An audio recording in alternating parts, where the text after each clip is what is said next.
Olson on Law. Along with the Budman, Melissa and Chris, Alan Spector here, and every Thursday we bring you Olson on Law with longtime Orlando attorney Tom Olson. Good morning, Tom.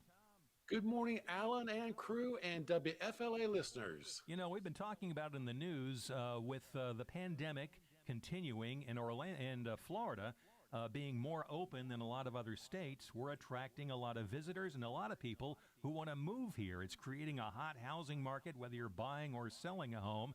And there's a phrase people need to know. I've mentioned it a couple of times on the air already as we get ready for this segment, called escalatory addendum. We will get to that in a minute, Tom, but first, let's start first with the first step in buying or selling a home. What is that? Alan, step number one always is a contract for sale and purchase. It is signed by the buyer, signed by the seller. That way we know we have a meeting of the minds. So who normally prepares that contract, Tom?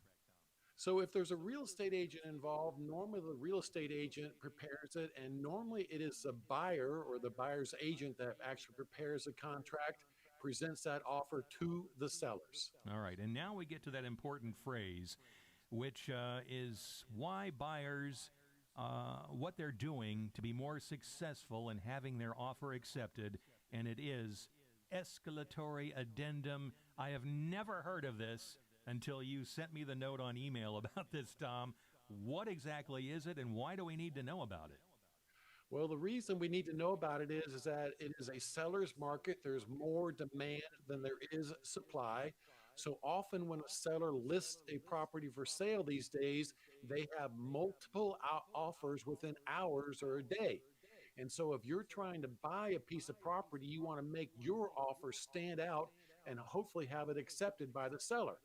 So when you present an offer, it has a dollar amount for what you're willing to purchase a property for, but the escalatory addendum says this to the seller: if you have multiple offers, we agree to pay you $1,000 more than the highest offer that you receive, but they do also put a cap on it. So this is a way for people to attract sellers to say, hey, I might have gotten 5 offers today, but if I go with this guy, he'll give me $1,000 over the highest offer that we got. Now, as I said, I hadn't heard of this before. Is this relatively new in the housing business? It is definitely relatively new, and it's simply because it is such a hot demand for properties these days that if you're a buyer, you understand that, properties come and go in hours and even minutes these days.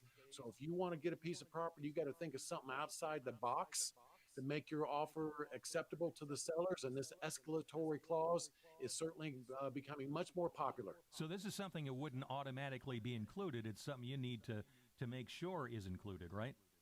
Exactly. It is not a standard addendum. It's brand new. A lot of the real estate agents know about it and are beginning to use it, but across the industry, more and more people are becoming aware of it. Right now, the escalatory clause says I'll pay $1,000 over the highest offer. Next thing you know, we might have an escalatory clause that says I'll pay $2,000 over the highest offer. Okay. So there's money involved here. That's the bottom line, Tom. Yeah, exactly. So now we've learned something new, everyone. Escalatory addendum. Repeat after me. Escalatory addendum. Yes, very good.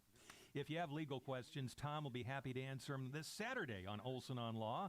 It happens at 1 p.m. on News Radio WFLA Orlando. Tom, thanks very much, and we'll see you next time.